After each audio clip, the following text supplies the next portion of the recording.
বন্ধুরা, ভারতের প্রতিবেশী দেশ বাংলাদেশ ছাত্র আন্দোলনের নাম করে যে বিক্ষোভ সেখানে শুরু হয়েছিল সেটা ধীরে ধীরে বিশৃঙ্খলার দিকে এগিয়েই চলেছে। এই বিশৃঙ্খলার আড়ালে সবচেয়ে বেশি টার্গেট করা হচ্ছে বাংলাদেশের সংখ্যালঘু সম্প্রদায় হিন্দুদেরকে। সেখান থেকে আসা বিভিন্ন খবর এবং ভিডিও সেগুলো আশঙ্কাজনক, হতবাক করে দিচ্ছে সাধারণ মানুষকে। আন্দোলনকারীরা শেখ হাসিনাকে অপসারণ, সরকারকে বরখাস্ত এবং সংসদ ভেঙে দেওয়া এরকম বেশ কিছু দাবি তারা জানিয়েছিল।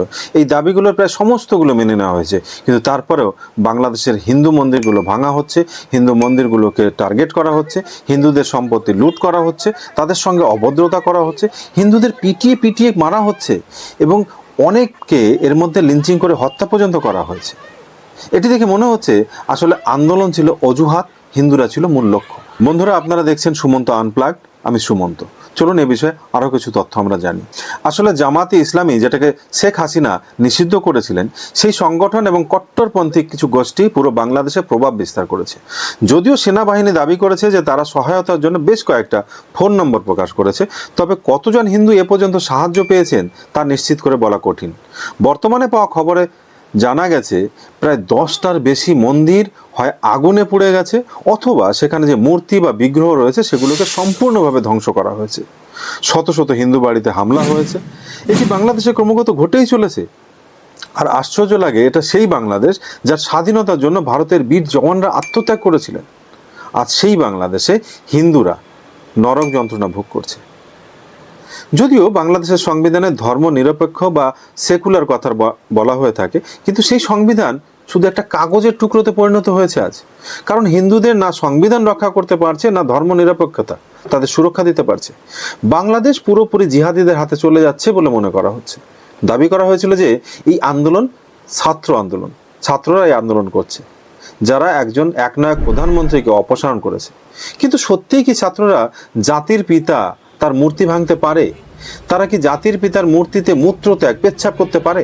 তারা কি নারীদের সঙ্গে অভদ্রতা করতে পারে?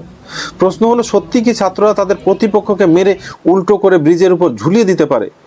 এটা স্পষ্ট যে এটা ছাত্র আন্দোলন ছিল না, এরা ছাত্র নয়। ছাত্র আন্দোলনের আড়ালে বাংলাদেশে একটা বড় খেলা চলছে, আর এই খেলার পরিণাম কি হবে সেটা কেউ জানে না। কিন্তু সবচেয়ে দুঃখের বিষয় সেটা হলো বাংলাদেশের হিন্দুরা, সংখ্যালঘু হিন্দুরা এই খেলায় সবচেয়ে বড় লক্ষ্যবস্তুতে পরিণত হয়েছে। যখন বাংলাদেশ স্বাধীন হয়েছিল তখন সেখানে 22% হিন্দু ছিল, আজ তা কমে প্রায় 8% নেমে এসেছে। এই 8% হিন্দু বাংলাদেশে কতদিন থাকবে তা কেউ জানে না। যদিও বেসরকারিভাবে বলা হয় 5% হিন্দু এখন সেখানে আছে। যখন ভারতের বিভাজন হয়েছিল তখন একদিকে পাকিস্তান ছিল, অন্যদিকে ছিল পূর্ব পাকিস্তান, যেটা আজকের এই বর্তমানে বাংলাদেশ। সেখানে অনেক হিন্দু আটকা পড়ে গেছিল। যারা দিল্লিতে বসে ভারতের মানচিত্রে যে বিভাজনের রেখা টেনেছিল, তারা কিন্তু কখনো দূর পেশোয়ার কিংবা ওই ঢাকাতে হিন্দুদের নিরাপত্তা সম্বন্ধে চিন্তাও করেনি।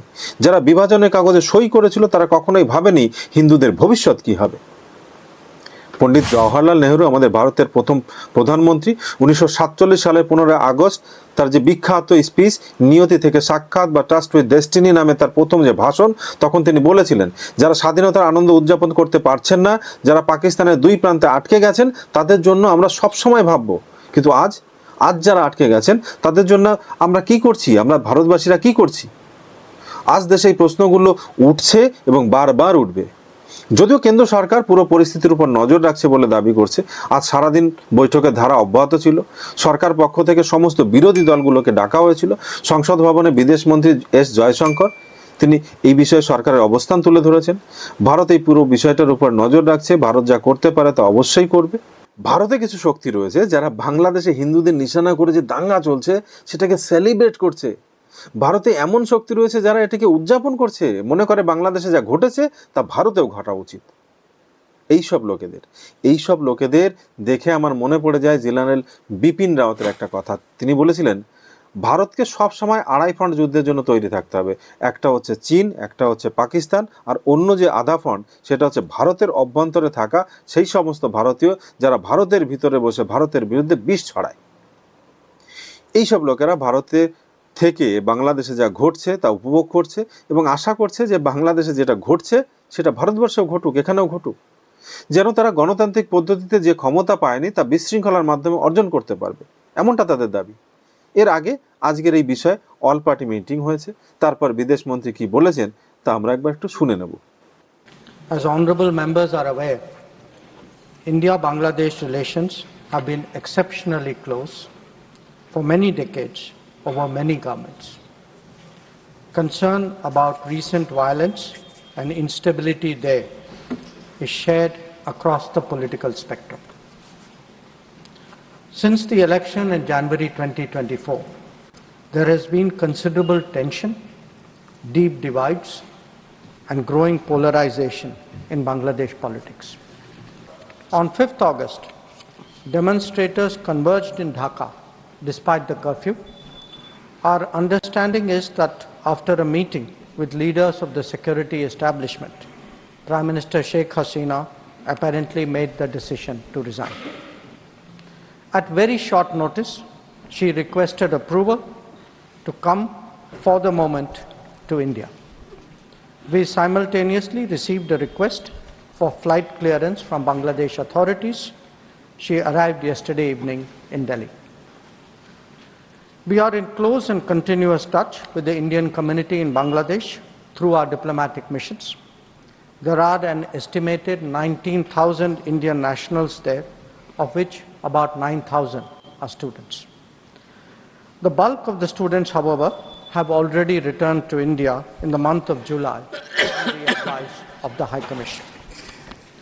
In terms of our diplomatic presence, in addition to the High Commission in Dhaka, we have Assistant High Commissions in Chittagong, Rajshahi, Khulna and Sylhet. It is our expectation that the host government will provide the required security protection for these establishments. We look forward to their normal functioning once the situation stabilizes.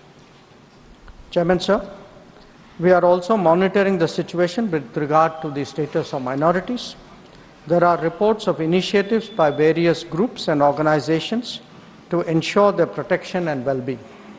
We welcome that, but will naturally remain deeply concerned till law and order is visibly restored. পররাষ্ট্রমন্ত্রীর পক্ষ থেকে all party নেতাদের ব্রিফিংয়ে একটি ভালো পদক্ষেপ বলা যেতে পারে। আমরা এটাকে স্বাগত জানানো উচিত দেশবাসী হিসাবে।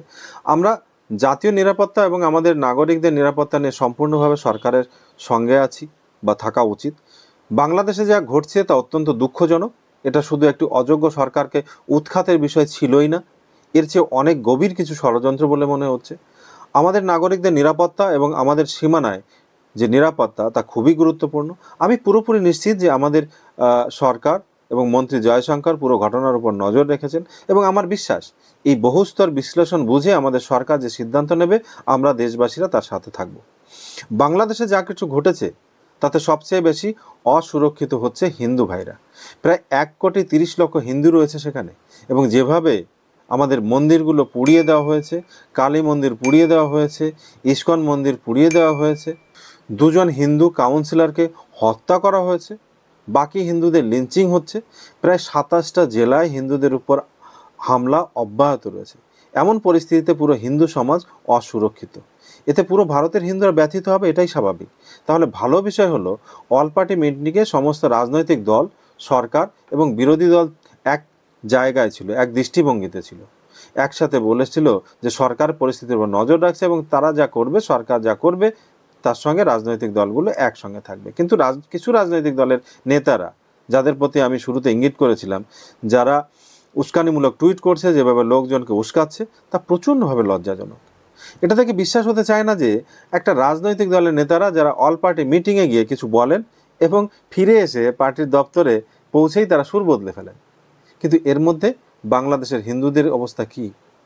আমি আগে বলেছি বাংলাদেশের হিন্দুরা এই মুহূর্তে নরক যন্ত্রণা ভোগ করছে এবং বাংলাদেশে প্রথমবারের মতো হিন্দুদের উপর হামলা হচ্ছে এমনটা কিন্তু নয়। যখনই বাংলাদেশে কিছু অস্থিরতা হয়, কোনো রাজনৈতিক সংকট তৈরি হয়, হিন্দুরাই প্রথমে বলির পাঠা হয়, টার্গেট হয়। স্পষ্টতই সবচেয়ে সহজ লক্ষ্য হিন্দুরাই।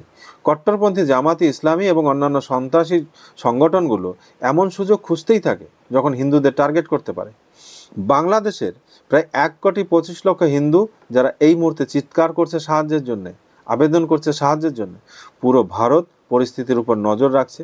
কিন্তু আমি আবারও বলছি যে এটি কোনো ছাত্র আন্দোলন ছিল না, এটা ছাত্র আন্দোলন নয়, এটি জিহাদিদের একটি উগ্র প্রদর্শন এবং এর লক্ষ্য একমাত্র সংখ্যালঘু হিন্দুরা।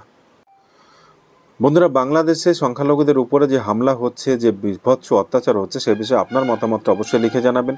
বাংলাদেশ থেকে যদি আমার কোনো ভাই বোনেরা দেখছেন, কি ঘটছে সেখানে, সে বিষয়ে অবশ্যই কমেন্ট বক্সে লিখে জানান।